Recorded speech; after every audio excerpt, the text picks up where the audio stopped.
what I want to share with you today. So 1 Corinthians 2, it's Paul, and Paul is inviting people into his process, which I love too. But he says, the message I preach and how I preach was not an attempt to sway you with persuasive arguments, but to prove to you the almighty power of God's Holy Spirit. Verse 5, for God intended that your faith not be established on man's wisdom, but by trusting in his almighty power.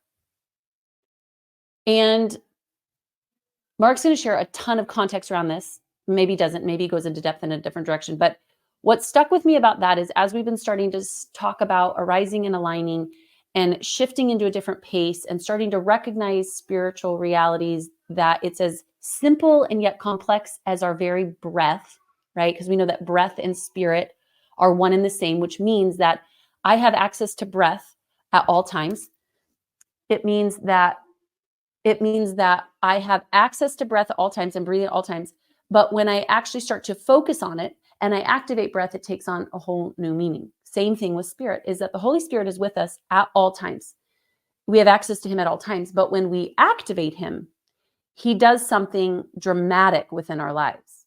But it's going to be our ability to activate him. When do we activate him? Well, one, I'm suggesting always. Kind of like breath, like please breathe all the time. Activate him always. Activate him on good days. Activate him while you're making dinner. Activate him when you're with the kids. But our tendency is that we don't actually activate him when we need him most. We don't activate him in our place of weakness. We don't activate him in our insecurities and in our insufficiencies and in the areas that we feel weak. And so I've really been on this journey these last couple of days, because as we get out of the boat and we start walking on water, we start to realize that, oh my gosh, I'm way more insecure and feel inadequate in all things than I ever have before. Why? Because now I'm out of my comfort zone and I'm walking on water. So I say all that because it's got me really focused on my new word for the year that I really felt like the Holy Spirit wanted me to focus on. And that word is glory. Glory. I don't want to focus on safety, security, stability. I don't want to focus on what people think. I don't want to even focus on success or the metrics of success. God, I actually want this year to be so focused on you that I can't not do what you're doing. Like, I think we all just get to a point that even when we have wins and losses and this idea that when I'm in the kingdom and when I'm in prison, I'm content. Like that mindset of like, because I'm fixed on your realities. And so that was my word. So then I was led to John 17. My mom actually sent me this verse once I shared with her that this was the word. And I was reading John 17, but then I landed on verse 10. It says, my glory is revealed. So I was like, whoa, when? My glory is revealed. You're like, okay, when? When is his glory revealed?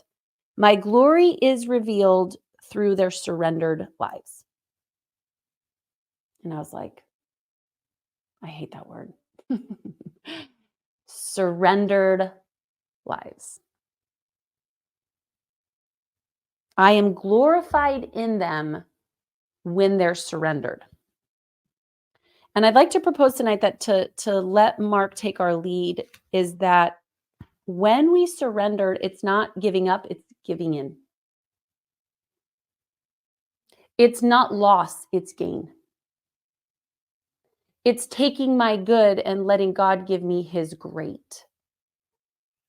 Surrender is an investment into what heaven is doing. And all of us know that a good investment always suggests a good return. And so when we invest surrender to what he's doing, it's not inactive, it's actually very active and participating in the greatest exchange that could ever be created, which is what I have for what he has. Which is interesting because surrender is actually a very natural place for us to be. It's like falling asleep at night. Like that's a natural process for us to surrender to sleep. But it's when we believe that we are in control that surrender starts to become problematic. Surrender is actually a natural state. God created you to surrender to him, to follow in his footsteps, to follow his lead, to follow his pace. He's actually created us to do that.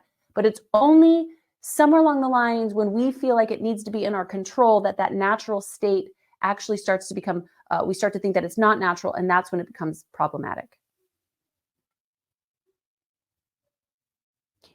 Surrender, another word we could use is yield, is to give way. It's to give yourself over. It's to give your dreams and replace for something even greater. It's actually a return measure. And so tonight, I want us to come from a place of understanding that his glory is made manifest in us when we're surrendered. That we just constantly go, God, here's my day. What do you have? Here's my dreams. What do you have? And in that exchange, oftentimes we give him our dream, and the gap in between giving him our dream and receiving the fullness of his dream. Remember, we know a lot about the gap, but be okay with the gap in between. But to recognize that this is ultimately what will glorify him and what will make manifest and room for him is when we come from it from a place of surrender. And then what I want us to consider is that surrender is not just an act of surrender. It's just learning how to trust in God. So the reality is, if you're like, I hate that word, I'm really struggling with that word. After I picked glory, and then I read this verse, I was like, I'm picking a new word. I'm picking a new word. I do not want that word. All of a sudden, God was like, actually, I don't want you to try to surrender. I just want you to really trust me. So tonight's message is going to be an invitation for you to trust God in ways that you didn't know you were trusting him before. And if you're like, I don't even like this topic, I don't even know how to trust him again, then trust me, trust the process, trust how far you've come, and learn what it means to surrender to him fully. Now, with that being said, I just want to give a couple of words, and then I want to pass it over to Mark.